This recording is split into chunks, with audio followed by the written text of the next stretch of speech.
Hello, I'm Brian, and that's Tom and Raghav, and they're doing Angels and Demons, and I am doing The Old Man in the Sea.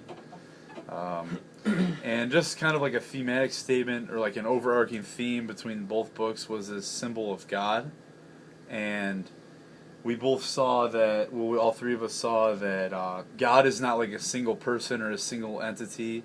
It's more of an idea that we search for and are trying to find in our everyday lives. And it's not like something that comes easy, and it's not something that's like extremely difficult to find. It's just something that we're always searching for and never know if we have the right answer.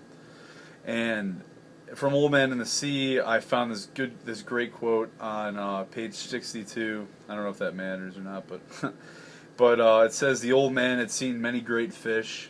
He had seen many that weighed more than 1,000 pounds, and he had caught two of that size in his life, but never alone. Now alone and out of sight of land, he was fast to the biggest fish that he had ever seen, and bigger than he had ever heard of. And his left hand was still as tight as he gripped like the claws of an eagle. So what I see here is the old man. He's accomplishing his greatest physical feat in his old age. And he's afraid of his old age. He's afraid that there's going to be nothing left for him. There's going to be no hope left for him. And what I see here is like kind of this noble, like he's remembering his life. He's seen many fish. He's seen many things, and he's had to do a lot of things. But in his old age, he's able to find hope, and he's able to discover that maybe there's something left for him.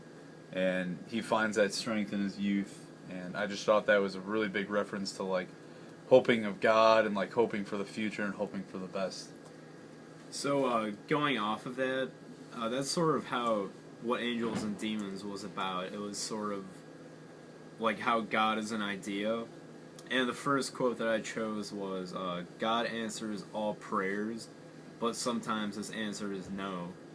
So that could kind of connect back to Brian's quote, because his quote is sort of about hope, how the old man has hope. So God is answering, might answer his prayers in the future, but again, sometimes he might say no. So, Tom, you want to connect to that one? Definitely like that whole hope idea and him trying to figure out what he wants to do with his like mind with God. And this quote kind of connects with what his whole mindset is about God and Angels and Demons was science tells me God must exist. My mind tells me I will never understand God, and my heart tells me I am not meant to. So he has like these three like ideas of just complete like kind of like clashing almost, that like someone's trying to tell him that God exists, and my mind's telling me he'll never understand the full entity of God, and then his heart tells him that he's just not meant to. So he's just like he's just having this trouble throughout his life that he'll never figure out God. So, going off of that, since there's so much clashing, almost like a paradox, that tells you that God is kind of an idea. It's not like a clear religious thing that we, go to Sunday and prayer, every week.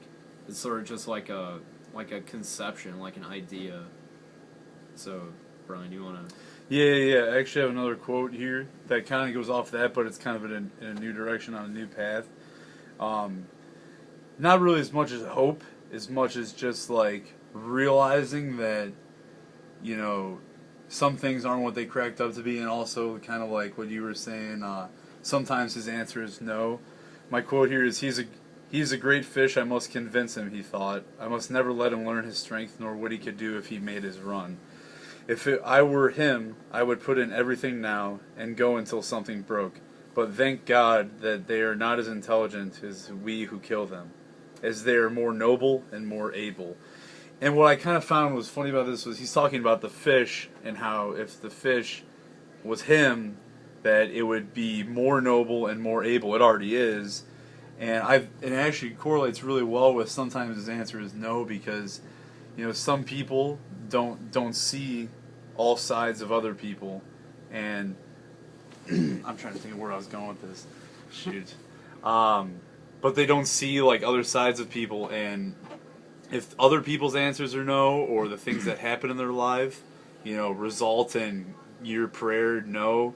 Like for him here, for example, like no matter what he does, he can't like overcome this feeling of like, what am I doing out here? Like, why am I searching for this fish?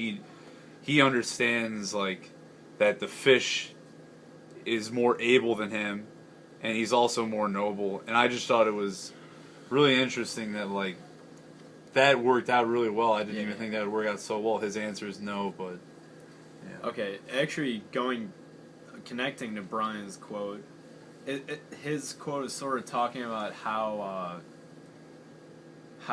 religion or even how life can be viewed from so many different angles. And this next quote is exactly about that. It's faith is universal. Our specific methods for understanding it are arbitrary. Some of us pray to Jesus, some of us go to Mecca, some of us study subatomic particles. In the end, we're all just searching for truth, that which is greater than ourselves. So, essentially it's saying we're all looking for different answers. There's not one thing that we're really looking for. And that goes back to the whole God is an idea. We don't really know what he is. It's just like a concept that we're all going for from different angles. Whether it be art, science, engineering, music, whatever. We're all searching for some idea. Going off the idea that religion is a concept, and that when most concepts get when they get thrown out there, like there are flaws. And what Mr. Brown was saying is that one of his quotes was, "Religion is flawed, but only because man is flawed." And this almost means that like through man's failure to totally grasp the concept of religion, that almost everything that man does has a flaw, and so religion is almost like it is flawed, and that we're trying to master the concept of faith and religion. Here, can I talk about that real quick too? Yeah. And going back to my previous idea, the only reason that religion is flawed is because all of us are searching from different angles. It's all because of humans, and not to like be too religious, but I guess that's why like God brought humans here to search for him, I guess. And it's basically our approach, and through that search, that's why we're flawed. So go ahead. Yeah. And like being flawed and stuff, this quote right here, he says, Fish, I love you and respect you very much, but I will kill you dead before this day ends. And it's kind of just like a really, really weird, ironic sentence, because he's talking about two completely different, like, not only emotions, but two different, like, viewpoints. Like, oh, I love you, but at the same time, I'm going to eat you. It's flawed, just like religion. And I just feel like that even though, like, the old man's determination is, like, reflecting his belief, like, in his purpose in life, we're all trying to find exactly what the old man is searching for, his purpose in life. Like, well, I'm here and I really enjoy looking at the fish, but you know what? I have to live and I have to survive, so I'm going to eat you. So even though he feels a certain way, he's forced to, like, science tells me that God must exist, my mind tells me this, my mind tells me that, so I found that to be interesting. And that's such an ironic statement. That just shows you that, like, we live in an ironic world. And this next quote that I have is, God grant me strength to accept those things I cannot change. We always have those things that we just can't believe. We're flabbergasted, just shocked. And we obviously want things the way that we see it in our heads. So we just need that's what Dan Brown is saying. Just we need to accept those things the way they are.